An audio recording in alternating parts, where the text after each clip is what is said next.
Nuevamente, buenos días. Estos últimos domingos hemos tenido muchos problemas ahí con la tecnología. Vamos a ver cómo los resolvemos.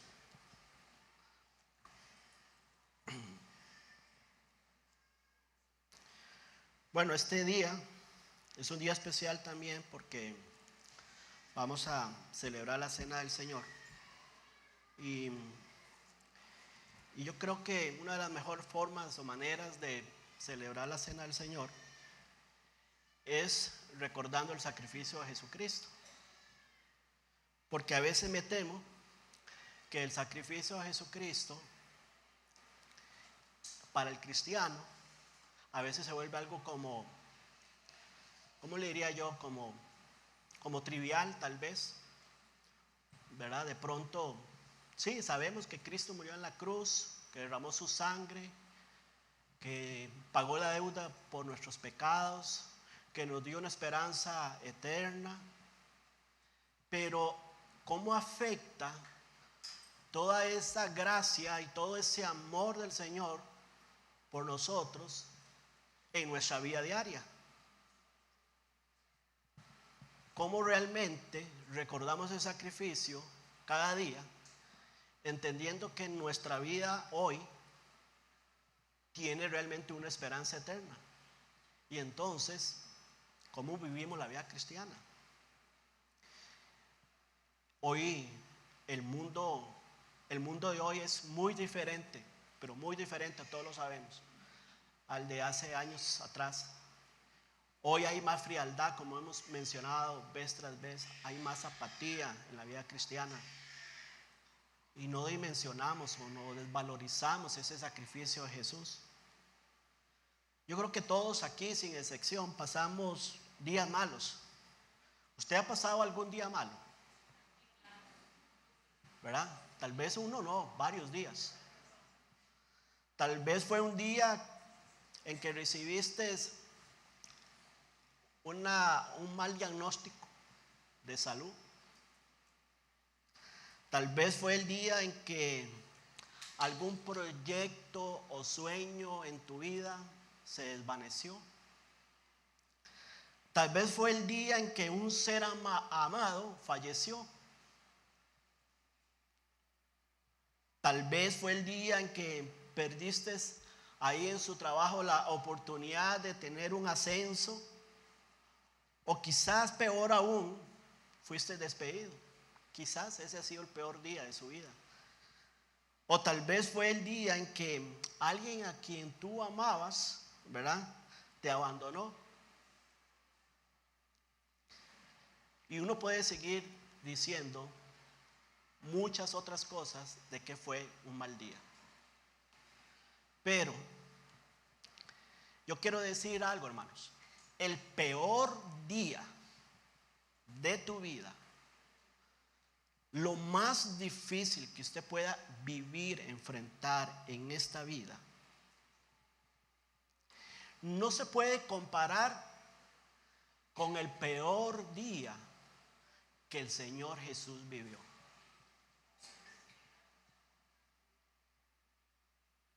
No hay peor día que podamos pasar en esta vida como el que vivió el Señor Jesús.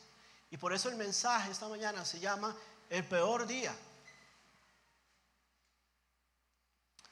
El peor día del Señor. Él fue traicionado, fue acusado falsamente, su cuerpo fue lacerado por azotes, Jesús fue crucificado en una cruz ante enemigos que hacían burla de él. Y todo fue tan increíble ese día, y todo fue tan increíblemente injusto lo que el Señor vivió, porque Él nunca pecó. Él nunca pecó, Él fue siempre perfecto. Y el Evangelio de Mateo, capítulo 27, nos describe ese peor día de la vida del Señor Jesús.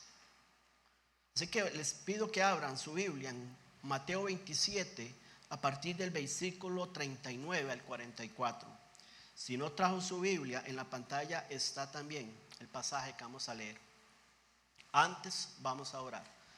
Padre, te agradecemos por esta mañana.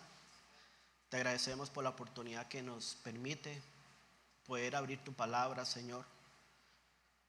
Y te pido que tu Espíritu Santo nos ilumine, Señor.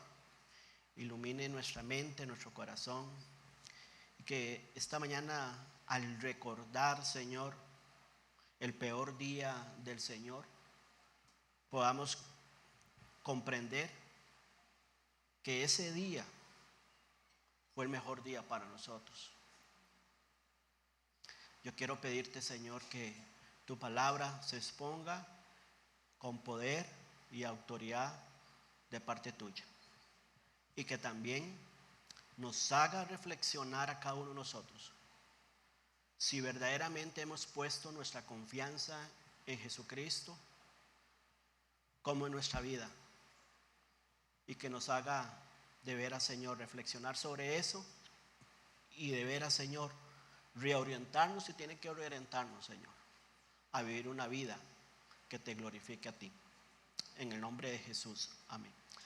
Dice la Biblia, Mateo 27, 39, y los que pasaban le injuriaban, meneando la cabeza y diciendo: tú que derribas el templo y en 3 días lo reedificas, sálvate a ti mismo si eres hijo de Dios, desciende de la cruz. De esta manera también los principales sacerdotes, escarneciéndole con los escribas y los fariseos y los ancianos, decían: a otro salvó, a sí mismo no se puede salvar. Si es rey de Israel, descienda ahora de la cruz y creemos en él. Confió en Dios, líbrele ahora si le quiere, porque ha dicho: soy hijo de Dios.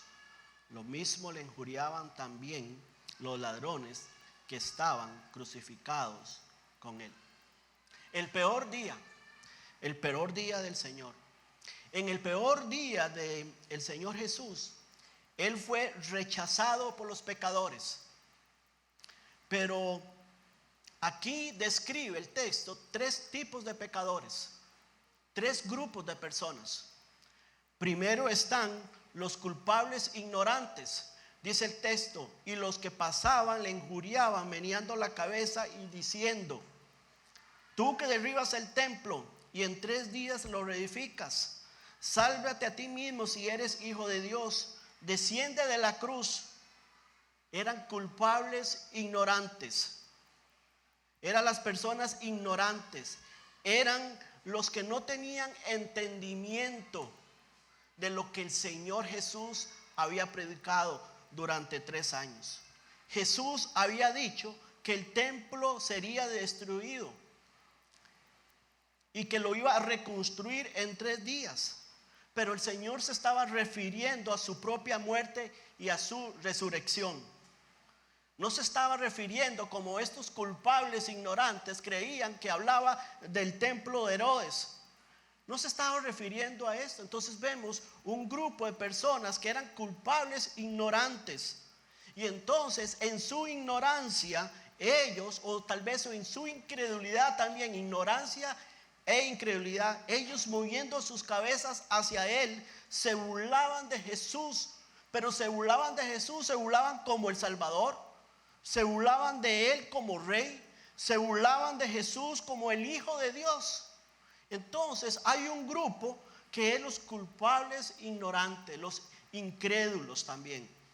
Pero también hay otro grupo que son los culpables religiosos. Los culpables religiosos. De esta manera también los principales sacerdotes, escarneciéndoles con los escribas y los fariseos y los ancianos, decían: a otro salvó, a sí mismo no se puede salvar. Si es el rey de Israel, descienda ahora de la cruz y creemos en él. Los que formaban el alto consejo judío, los que formaban el Sanedrín. Días antes Jesús los había acusado a este grupo de ser hipócritas, de ser serpientes, de ser víboras que robaban las casas de las viudas y mataban a los profetas. Así que ahora, debido a la dureza de estos religiosos y en su pretensión de ser conocedores perfectos de la ley, eran conocedores pero no vivían la ley. Se burlaban de él y lo ridiculizaban. Los sacerdotes, los fariseos, los escribas, toda la élite religiosa haciendo mofa del Señor Jesús en esa cruz. Pero Jesús hizo algo más grande, hermanos. Algo más grande. Él pudo haber bajado de la cruz, como le decían ellos. Si eres el Hijo de Dios, baja de la cruz. Jesús hizo algo más grande que bajar de la cruz. Él resucitó entre los muertos. Y después vemos un tercer grupo acá. Vemos los culpables condenados.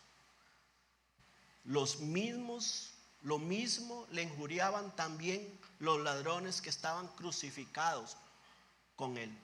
Los ladrones, hombres que habían sido culpables de tratar de derrocar la ocupación romana mediante una insurrección. Ellos también maldecían e insultaban al Señor Jesús. En Lucas capítulo 22, Lucas habla de que uno de ellos al menos se arrepintió. Pero al inicio, según lo que dice el Evangelio de Mateo, ellos, los dos injuriaban y hacían burla del Señor Jesús. Ellos también insultaban al Señor Jesús. Estos tres grupos que escarnecieron, que rechazaron a Jesús, nos muestran, hermanos, la amplitud y la profundidad de nuestros pecados, de la pecaminosidad del hombre. Y si ves, estos tres grupos tenían algo en común. Estaban enfocados en sí mismos y en sus propios intereses. La Biblia nos dice que todas las personas somos pecadoras, al igual que estas personas que rechazaron al Señor Jesús. En uno de los tres grupos clasificamos nosotros en su tiempo. Su pecado y mi pecado. Escuche bien esto, hermanos. Su pecado, mi pecado, causaron el peor día de la vida de Jesús. Y mientras él colgaba en esa cruz, mientras él soportaba el desprecio, ¿sabes? Las cosas empeoraron. Porque no solamente los religiosos, los culpables, hacían mofa del Señor Jesús. Mientras él estuvo ahí en la cruz, el tiempo fue empeorando. Mire lo que dice Mateo 27, versículo 45. Y dice: y desde la hora sexta hubo tinieblas sobre toda la tierra, hasta la hora novena. 3 horas de densa oscuridad en esta tierra. Es que no hubo oscuridad en el momento en que el Señor expiró. No, 3 horas de densa oscuridad en esta tierra. Desde la hora sexta, que era la hora del mediodía, hasta las 3 de la tarde, que era la hora novena. Cerca de la hora novena, Jesús clamó a gran voz diciendo: Elí, Elí, sabactani, esto es: Dios mío, ¿por qué me has desamparado? Sabes, en el peor día del Señor, no solamente fue rechazado por los pecadores, sino que en el peor día Jesús fue abandonado por su Padre. Cuando Jesús nació, ¿qué nos dice Lucas? Cuando Jesús nació, en el cielo nocturno de Belén se llenó de luz. Dice la Biblia que la gloria del Señor rodeaba de resplandor a aquellos pastores que estaban en el campo. Cuando Jesús nació aquella noche, hubo luz, resplandeció su gloria. Como dice Juan, aquella luz verdadera venía a este mundo el día en que el Señor Jesús nació. Pero en la crucifixión no había una luz gloriosa, sino una oscuridad, como dice, cubrió toda la tierra, como decíamos, desde el mediodía, cuando el sol estaba en su cenit, hubo tinieblas sobrenaturales sobre toda la tierra hasta las 3 de la tarde. La luz del día en aquel momento estaba siendo reemplazada por la oscuridad. Y sabes, esto es una imagen del dolor de Dios. Es una imagen también o una señal del juicio divino, por supuesto, por los pecados del mundo que fueron derramados sobre el Hijo de Dios.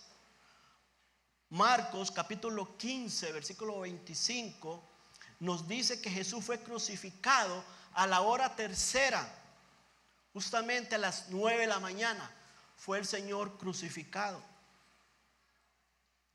Y durante la siguiente hora, en una hora, el Señor pronunció 3 declaraciones, que lo vemos en diferentes evangelios, en Lucas, en Juan también. Dice que Él dijo: Padre, perdónalos porque no saben lo que hacen. En la siguiente hora, de 9 a 10 de la mañana, Él dijo: Padre, perdónalos porque no saben lo que hacen. Y poco tiempo después le manifestó al ladrón que estaba ahí al lado de él su perdón. Jesús le dijo: de cierto te digo que hoy estarás conmigo en el paraíso. Ahí vemos esa declaración en Lucas capítulo 23. Y luego Él dijo ahí a su madre y al apóstol Juan: mujer, he ahí tu hijo. Y también le dijo a Juan: he ahí tu madre. Las siguientes 5 horas, Jesús no habló. En ese silencio, Jesús estaba experimentando el peor día de su vida. Estaba sufriendo un dolor físico, por supuesto, pero un dolor también emocional. Un dolor que nosotros ni siquiera nos podemos imaginar. Y de repente, entonces, a las 3 de la tarde, dicho sea paso, a la hora de la oración judía, Jesús gritó: Dios mío, ¿por qué me has abandonado? Este fue el único momento del que hay registro de que Jesús no se dirigió a Dios como Padre. Si ves que siempre Jesús oraba y hablaba: Padre. Y este es el momento en que Él no dijo Padre. Él dijo: Dios mío, ¿por qué me has abandonado? Dios hombre estaba siendo separado de Dios por un breve tiempo ahí en el Calvario. ¿Sabes? Mientras la ira del Padre estaba siendo derramada sobre el Hijo sin pecado. Jesús estaba experimentando el peor día de su vida terrenal cuando estaba siendo separado de su Padre. Por primera vez y única vez en toda la eternidad.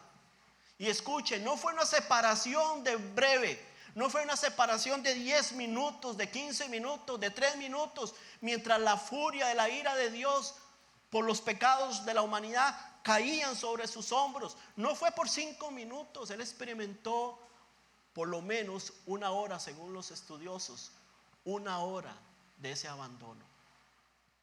El Hijo de Dios. La Biblia dice en Isaías Pero la Biblia dice en Isaías: mas él herido fue por nuestras rebeliones, molido por nuestros pecados. El castigo de nuestra paz, dice la Biblia, fue sobre él. En ese tiempo de abandono, en esas 3 horas de oscuridad, todo lo que usted y yo lo merecíamos, el Padre lo puso sobre su Hijo Jesús. Y Jesús voluntariamente, y por amor y por misericordia y por gracia, lo sufrió por usted y por mí. Ninguna película, ningún libro o sermón puede dar una descripción precisa del enorme sufrimiento físico y espiritual que Jesús atravesó cuando fue separado de su Padre. Sí, este fue el peor día de la vida de Jesús, porque fue rechazado por los pecadores, porque fue abandonado por su Padre. Y ese misterio de esta separación, como decía, es difícil, es profunda, es difícil de comprender, pero sabes, Dios la ha revelado aquí en su palabra de una manera básica, para que nosotros valoremos eso, para que usted y yo lo estimemos, para que no lo veamos como algo trivial, para que lo recordemos, para que recordemos el gran amor y la gran misericordia y gracia que Jesús tuvo ahí por usted y por mí. No puede pasar desapercibida esto en la vida diaria, en la vida cotidiana suya y mía. Si realmente Jesús nos salvó, tiene que haber algo diferente en nuestra vida. Y quizás lo peor de todo es que no solamente, como hemos dicho, Jesús fue abandonado por su Padre, rechazado por los pecadores, sino que hay algo peor acá. Y usted dice, ¿algo peor? Sí. En el peor día, o lo peor del día, es que Jesús fue entregado a la muerte. Mas Jesús, habiendo otra vez clamado a gran voz, entregó el Espíritu. Sus últimas palabras desde la cruz fueron: consumado es. En otras palabras, pagado en su totalidad toda la deuda. Fue un grito de ganador, porque Jesús pagó por completo la deuda de tu pecado y de mi pecado. Jesús ahí concluyó el propósito de la cruz cuando dijo: consumado es. Y luego se dirigió otra vez a Dios y exclamó: Padre, en tus manos encomiendo mi espíritu. ¿Sabes? Jesús se entregó a la muerte en sacrificio voluntario. Romanos 4:25 dice que Él fue entregado por nuestras transgresiones. Así que, hermanos, irónicamente, el peor día de Jesús fue el mejor día para nosotros, porque en la cruz el Padre juzgó el pecado tuyo y mío, y el Hijo lo llevó sobre sí. Mateo 27, versículo 51 dice que y he aquí el velo del templo se rasgó en dos de arriba a abajo, y dice: y la tierra tembló y las rocas se partieron. Mateo se refiere aquí a la cortina, que era una cortina de 60 pies de altura y que colgaba sobre el templo de Jerusalén. Y esa cortina era lo que separaba, eran los atrios exteriores con el lugar santísimo, donde los sacerdotes una vez al año podían entrar al lugar santísimo para expiar los pecados del pueblo. Una vez al año podían entrar nada más ahí. Pero el Señor Jesús ahora estaba rompiendo ese velo. Ahora todas las personas tienen acceso a ese lugar santísimo para arrepentimiento y para vivir una vida diferente a través de la oración. Por eso la Biblia dice que entremos al trono de la gracia. Podemos entrar al trono de la gracia confiadamente para hallar gracia y misericordia para el oportuno socorro. ¿Por qué? Porque Jesús abrió el camino. Y Jesús no solamente abrió el camino para la salvación, sino que abrió el camino para que nosotros podamos tener una comunión y relación con Dios de una forma directa, sin depender de nadie más, sino depender de su gracia. Cuando Jesús entregó su espíritu, se completó ese sacrificio de una sola vez y para siempre. No hay más sacrificios. Ya no hay una barrera entre Dios y las personas pecadoras. Ya no hay una barrera. Jesús, por eso la Biblia dice que Jesús es la única verdad, el único camino y es la vida eterna. Porque cualquier persona puede venir a Cristo. Cualquier persona puede poner su fe y su confianza en Jesús y puede recibirle como su Salvador. Y cualquiera que lo hace entonces tiene entrada al cielo, tiene entrada al trono de su gracia. ¿Sabes? Eso fue un acto de pura gracia y pura misericordia, porque nosotros no lo merecíamos. La Biblia dice que fue un acto de amor, de amor, de amor por usted y por mí.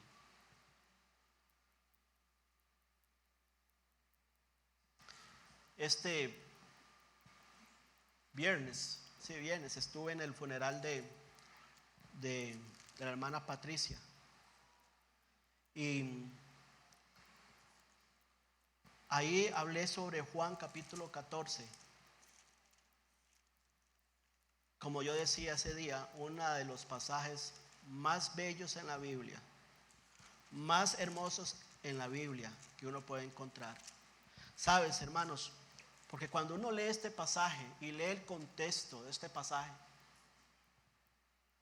cuando uno lee Juan capítulo 13 y Jesús es el jueves antes de la crucifixión, Jesús reúne a sus discípulos y él reúne a sus discípulos en esa noche, no solamente a celebrar la Pascua, él hace algo precioso.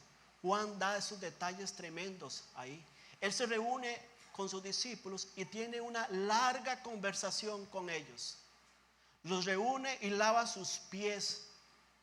Y después de todo ese tiempo de que está con el Señor hablándoles ahí, Jesús en capítulo 13 les dice, les habla de su ya muerte inminente y les habla de que uno de esos 13 que están ahí, uno le iba a traicionar.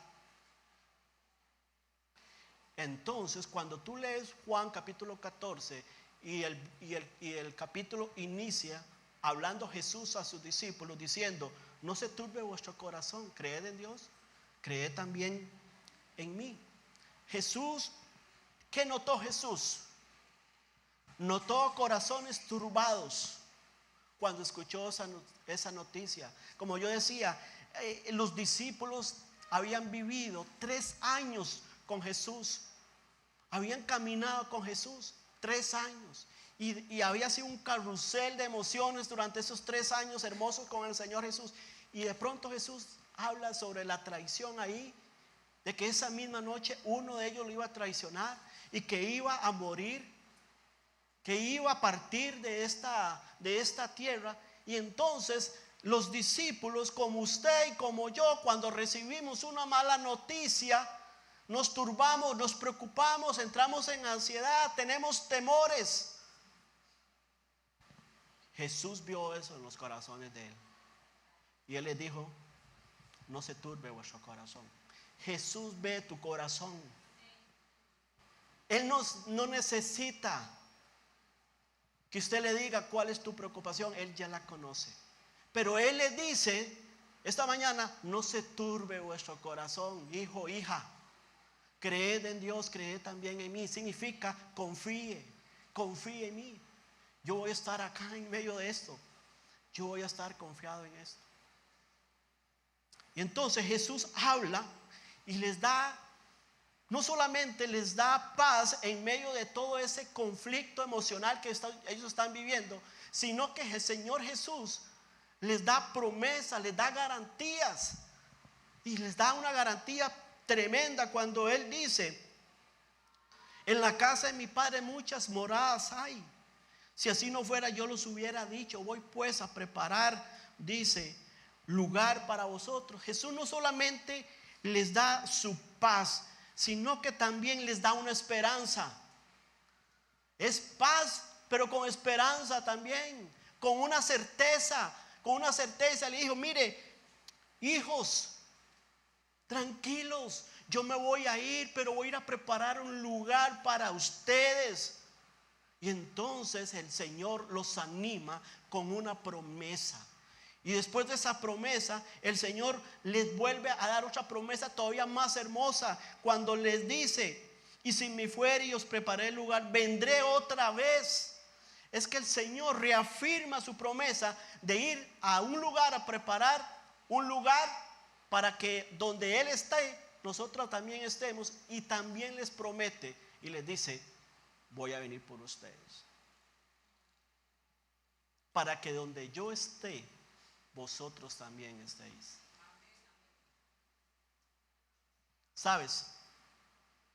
Eso el Señor lo dijo en Juan capítulo 14. Y entonces todo ese tiempo de discurso, de instrucciones finales, Él dice en Juan capítulo 17, Él hace la oración más hermosa que encontramos en la Biblia del Señor Jesús, cuando ora por sus discípulos. Y a la vez, acuérdate, cuando Él está orando, Él dice en parte de su oración: no solamente ruego por esto, sino también por los que han de creer en mi nombre. Hablando de usted y de mí, de 2000 y resto de años después, hablando de nosotros. Y Él dice en Juan 17, en parte de esa oración, como les decía, tremenda que el Señor hace, Él les dice, versículo 24, Juan 17, subraya este hermoso versículo. Él dice: Padre, recuerde que Jesús le ha dicho a ellos, les ha prometido ir a preparar un lugar, y les ha dicho: voy a venir por ustedes. Y en Juan capítulo 17, cuando Él ya está orando al Padre, Él dice: Padre, aquellos que me has dado, quiero que donde yo estoy, ¿qué dice? También ellos estén conmigo. ¿Para qué? Para que vean mi gloria. Yo le decía al hermano Ronnie y al hermano Samuel este viernes. Hoy fue viernes. Yo le dije: el jueves a las 7:30 de la mañana, el Padre contestó la oración de Jesús en la vida de Patricia. Ese día, jueves 7:30 de la mañana, el Padre contestó la oración del Señor Jesús. Padre, quiero que donde yo estoy, ellos estén también conmigo. Y como les decía, Él ya está en el cielo, pero no es solamente un lugar físico, sino está viendo la gloria de su Salvador. Y todo esto para decirles, hermanos, que eso fue posible porque Jesús recibió el rechazo de los pecadores, porque Jesús también sufrió el abandono de su Padre, también porque Jesús no solamente fue abandonado por su Padre, sino que también lo hizo posible porque Él voluntariamente y por amor a usted y por amor a mí se entregó a la muerte. Él fue entregado a la muerte.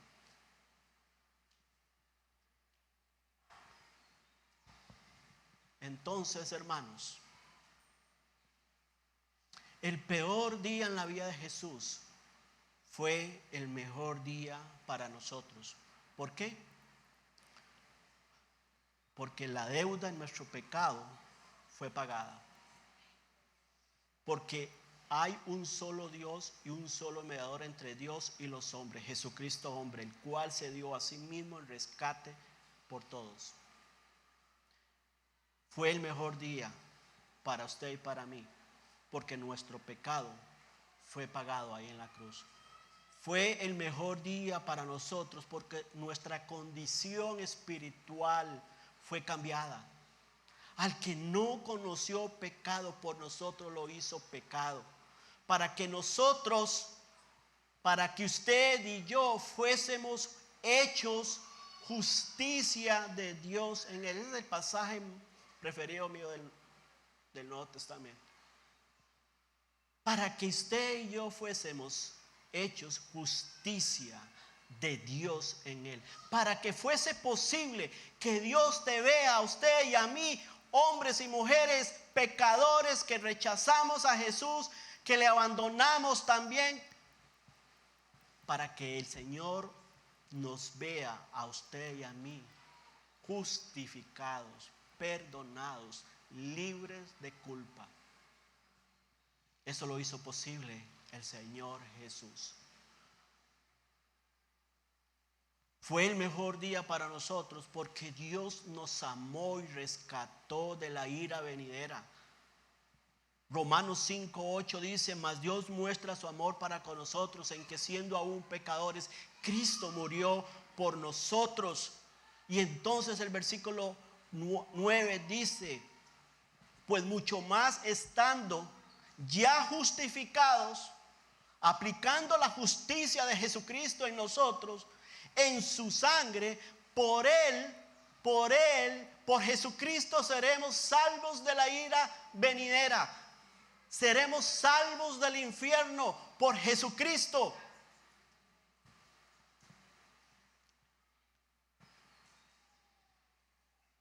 Sabes, hermanos, a veces damos por sentada la muerte expiatoria de Cristo y no nos detenemos a valorar, no nos detenemos a dimensionar la deuda, que aquella deuda era impagable, que era imposible que usted y yo la pudiéramos pagar, que estábamos separados eternamente de Dios, pero el Señor lo hizo posible. Jesús se convirtió en pecado por nosotros para que pudiéramos convertirnos, como decía, en justicia de Dios. Lo que significa entonces que ya no necesitamos vivir para nosotros mismos, sino que podemos vivir como Jesús vivió, que podemos vivir para Jesús y para las demás personas. Hermanos, tenemos una vieja naturaleza. Por supuesto que tenemos una vieja naturaleza llena de patrones deficientes, como la incapacidad de controlar a veces nuestras propias lenguas, como incapaces de controlar a veces la tentación, la codicia. Pero Jesús soportó el peor día de su vida para liberarnos de todo eso y transformarnos en sus hijos e hijas. ¿Para qué? Para que vivamos para Él, para que vivamos para su gloria, para que vivamos para su honra, para que vivamos para las demás personas y dejemos de vivir para nosotros mismos. No invierta su vida en esta tierra, porque todo lo que usted invierte en este mundo es temporal. Invierta en el reino del Dios, invierta en Él con su vida, con su servicio, con su amor a las demás personas. Porque el peor día en la vida de Jesús fue el mejor día para usted y para mí. Jesús murió para que usted y yo podamos vivir. Él fue entregado a la muerte, voluntariamente se entregó a la muerte. ¿Para qué? Para que usted y yo podamos vivir. Para que usted y yo no tuviéramos que sufrir esa cruz que la merecíamos nosotros. Jesús murió para que yo pueda ser salvo, para que usted pueda ser salvo del infierno por mi maldad, porque yo lo merezco, porque tú lo mereces también. No éramos dignos de ser amados. No éramos dignos de ser amados, pero el Padre llamó a su Hijo a soportar el peor día de su vida para mostrarnos cuánto nos ama. Y que su amor es un amor eterno, no es un amor temporal, no es un amor que dependa de ti, es un amor que depende del Señor Jesús, de lo que Él hizo en la cruz. Entonces, ¿cómo es tu vida? ¿Cómo vivimos la vida cristiana? Y tú puedes decir, hermano, es que hay tantas presiones, el mundo, los cambios, la modernidad, el posmodernismo. Todo puedes decir todo lo que tú quieras. Pero Jesús es el mismo ayer, hoy y siempre. ¿Quién merece mejor que vivamos una vida para la gloria de Dios si no es el Señor Jesucristo? Entonces, ¿cómo es nuestra vida? Siguiendo los rudimentos de este mundo, siguiendo el pensamiento filosófico de un mundo cada día más anti Dios, de un mundo que cada día da la espalda más a Dios, donde los valores espirituales hoy en este mundo no existen. ¿Cómo estás viviendo la vida? ¿Cómo es posible que no tengamos entonces comunión con ese Salvador? Es que no es solamente recibir a Jesucristo, es conocer quién es su Salvador. Si alguien me salvó la vida, yo quiero conocerle, yo quiero saber, yo quiero estar agradecido, vivir agradecido con esa persona, porque me salvó. Vive tu vida en agradecimiento a Dios. Vive tu vida con el deseo de conocerle más a Él. ¿O es una vida religiosa? Nada más religiosa. Venir a la iglesia nada más el domingo. No me conecto el miércoles a la casa de oración porque no puedo, porque tengo otras prioridades, porque mis prioridades están en este mundo. Entonces el miércoles no tengo oportunidad de conectarme en casa a oración. Y venimos el domingo y escuchamos un sermón y pasamos en la semana sin orar, sin leer. Religión, religión, religión. Y dices que estás valorando el sacrificio de Cristo. ¿Y Jesús nos salvó solo para eso? ¿Para ir todos los domingos a la iglesia? No. No. Si queremos mostrar la gloria del Señor en esta tierra, debemos primero conocerle a Él, tener relación con Él, para que en esa comunión con Él, entonces sea la gloria a Él que se refleje a través de nosotros. Y que en eso vivamos en agradecimiento, sirviéndole a Él, sirviéndole a Él. Hace más de 2000 años, en un día oscuro y horrible, brutal, de sufrimiento terrible, el Hijo de Dios fue abandonado por su Padre. Él experimentó la muerte, pero luego la tomó y resucitó al tercer día.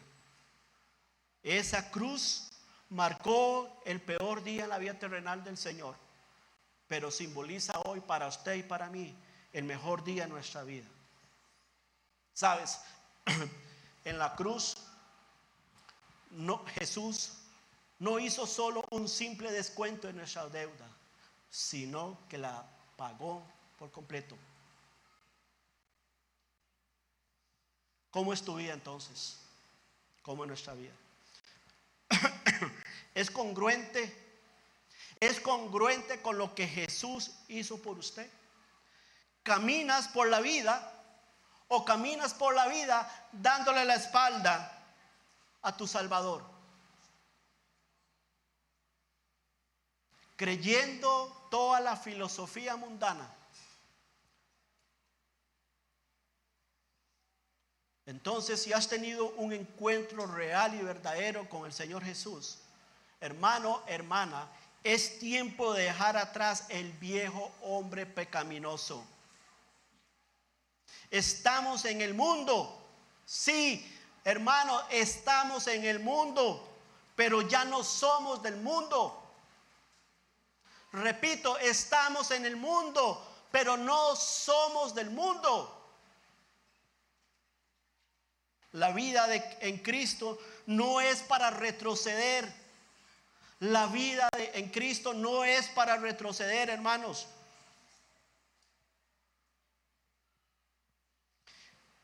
¿Estamos haciendo las cosas a nuestra manera o estamos ajustando nuestra vida a nuestro Salvador?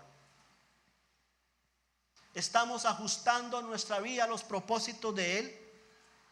Hermanos, valore, considere que en la cruz Jesucristo tomó su pecado para que no tuvieras que sufrir lo que nosotros merecíamos. Vive tu vida para Jesús si Él es tu verdadero Salvador. Si Él es tu Salvador, vive la vida para Él. Oremos. Padre,